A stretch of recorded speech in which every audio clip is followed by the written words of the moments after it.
Espera em Deus, louvarei novamente o meu Deus Salvador. Salmo 42, um bom dia. Em nome do Pai, do Filho e do Espírito Santo. Amém. Recorramos sempre à poderosa intercessão de Maria Santíssima, nossa Mãe, e de São José, o Justo. E podemos nos perguntar aonde de fato estamos depositando a nossa esperança. É algo muito intrigante em nossa caminhada e desafiador, pois muitas vezes podemos correr o sério risco de depositarmos a nossa esperança em coisas passageiras, naquilo que nos distancia de Deus. É paradoxal, muitas vezes nós achamos que depositar a nossa esperança em determinadas coisas, sentimentos, pessoas, objetos, crendices e ideologias, é isso que vai nos trazer a segurança, mas não é. E quando tudo isso tira Deus do centro de nossas vidas, podemos então entrar em questionamentos profundos de quem nós somos, daquilo que nós estamos fazendo e a fé a qual nós praticamos. E veremos que no Evangelho de hoje haverá uma pergunta profunda de Jesus acerca da identidade de Cristo, não somente em Cristo em si, mas como entendemos Cristo em nossas vidas. Mas antes, na primeira leitura de hoje da profecia de Egeu, capítulo 1, dos versículos 15, e depois o capítulo 2, dos versículos 1 ao 9. O profeta Ageu surge no contexto do pós-exílio babilônico, quando o povo judeu de volta a Jerusalém encontrava-se desanimado diante da tarefa de reconstruir o templo do Senhor. E vejamos bem, dependendo da forma a qual nós nos encontramos, nós podemos, a partir daí, definir um tipo de identidade da nossa crença ou daquilo que nós estamos fazendo. A memória da grandiosidade do Templo de Salomão contrastava com a simplicidade da nova construção. Muitos, olhando para o canteiro de obras, pobre e inacabado, pensavam: não vale a pena, nunca será como antes. É esse, sim, é esse ambiente que Ageu proclama uma mensagem de ânimo e esperança, centrada na promessa da presença de Deus.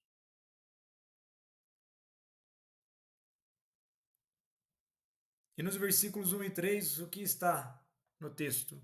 Deus reconhece o desânimo do povo. Quem dentre vós viu esta casa em sua primeira glória? E como a vedes agora? A comparação com o templo de Salomão traz tristeza e sensação de fracasso. E muitas vezes em nossas vidas há esse contraste para verdadeiramente entendermos onde está o foco de nossa fé, onde está o princípio fundador e íntimo daquilo que colocamos como sustentáculo de nossas vidas. E vejamos que no versículo 9, a dimensão da grandeza do templo e da casa está na promessa. A glória dessa segunda casa será maior do que a da primeira. Ou seja, uma profecia que aponta para além da construção física, anunciando a presença messiânica e o verdadeiro templo, Cristo. Ele é o novo templo, conforme está em João 2, dos versículos 19 ao 21, onde Deus habita em plenitude. A glória da segunda casa supera a primeira, porque o templo de pedra se torna sinal do templo vivo, o corpo de Cristo, e por extensão, a igreja. E o desânimo não pode ser o fim. O desânimo pode ser o momento ao qual nos leva a um sentido de reconstrução. Muitas vezes podemos olhar para nossas comunidades, famílias, onde trabalhamos e até a nossa vida espiritual e pensamos: nunca será como antes. Mas o Senhor responde: coragem, eu estou convosco. E devemos entender que é mais que estruturas. A verdadeira glória da igreja não está em templos suntuosos, mas na presença viva de Cristo, na Eucaristia e na comunhão fraterna. O anúncio de Ageu antecipa o reino definitivo. A igreja peregrina, mesmo frágil, caminha rumo à glória maior, quando Deus será tudo em todos, conforme a primeira carta aos Coríntios, capítulo 15 e 28. E nesse sentido, o texto aqui nos convida a olhar não com os olhos da nostalgia, mas com os olhos da fé. O templo novo, aparentemente modesto, torna-se promessa de algo definitivamente maior. E da mesma forma que a nossa fé, que por mais que pareça modesta, é pura, é sincera, busca verdadeiramente a intimidade com Deus, para que possamos nos aproximar do coração de Cristo. E no Evangelho de hoje, em Lucas, capítulo 9, dos versículos 18 a 22, o Evangelho nos coloca diante de um momento de virada no ministério de Jesus, o reconhecimento da sua identidade.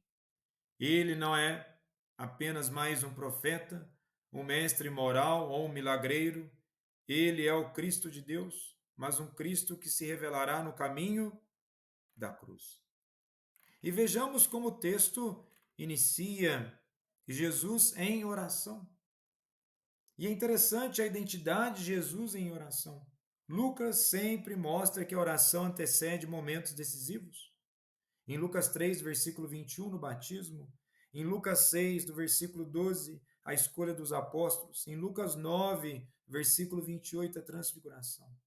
A oração é o lugar onde a identidade de Cristo se revela e onde o discípulo descobre a verdade.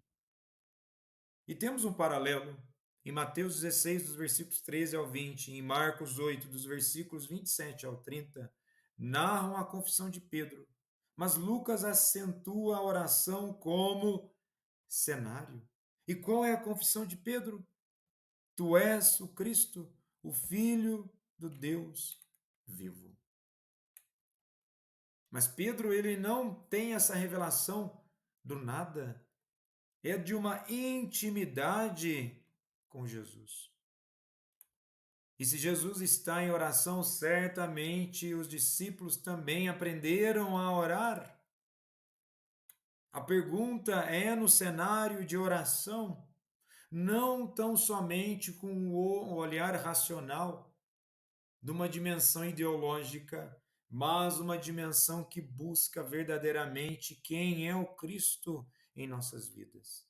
E podemos nos perguntar no dia de hoje: quem diz o povo que eu sou?